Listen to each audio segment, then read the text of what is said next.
Hi, good evening, everyone. It is Monday, June 24th, and it's 8:45 p.m. here in Chicago. So, I guess it's time for me to start making sure I post updates on what's going on ahead of the Olympic Games in Paris this summer. They start. I keep wanting to say they start in August. That's because that's when the track and field events start. But the beginning of the Olympics starts late July. I keep saying late August because I'm thinking of when the track and field starts. But late July is when the start of the Olympics is. And you don't want to miss the opening ceremony, the Parade of Nations. That's one of the best parts of the Olympics. So you definitely don't want to miss the Parade of Nations. That's the only time you really get to see every nation that is competing. Because a lot of those nations, most of those nations, probably 75% or more, that's the only time you'll see that nation.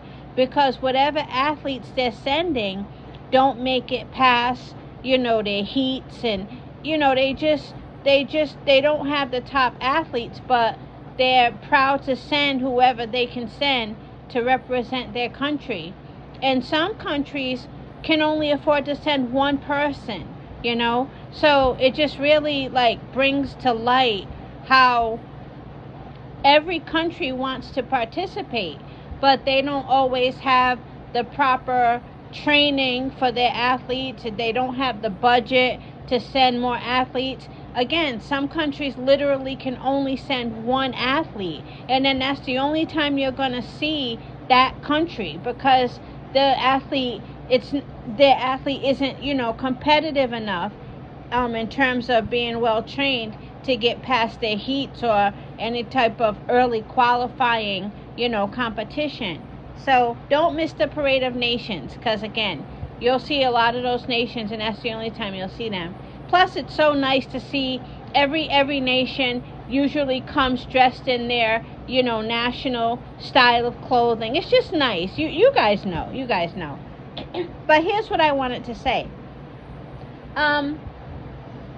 There's a kid, 16 years old, running the 400 meter. 16 years old, and he's breaking all of these under 18 records in the 400 meter.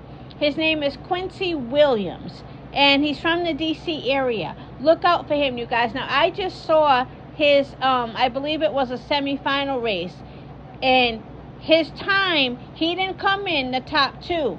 They were the only ones guaranteed to go to the finals. Not the Olympics yet, but the finals that decide if you go to the Olympics. He wasn't one of the top two. He came in third. He had a mean finish to get him up to third place. So they had to see if he was going to be able to go forward into the finals, and he made it.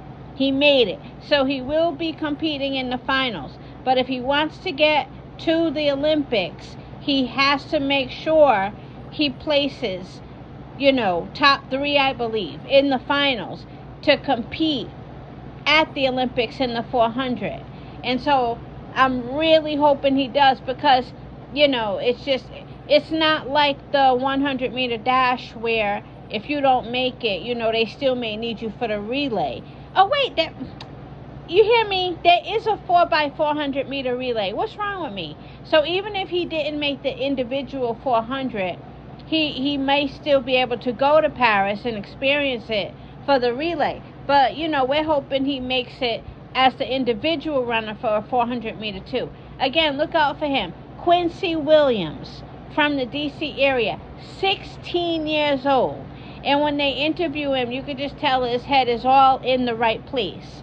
I'm going to post a link so that you guys can see him in his race. Now, keep in mind, this wasn't his very, very strongest race, but he did what he had to do to get as close as he could at the end, and he made it, to compete in the final race. So I'll post it in the comment section, and tell me what you think about this kid.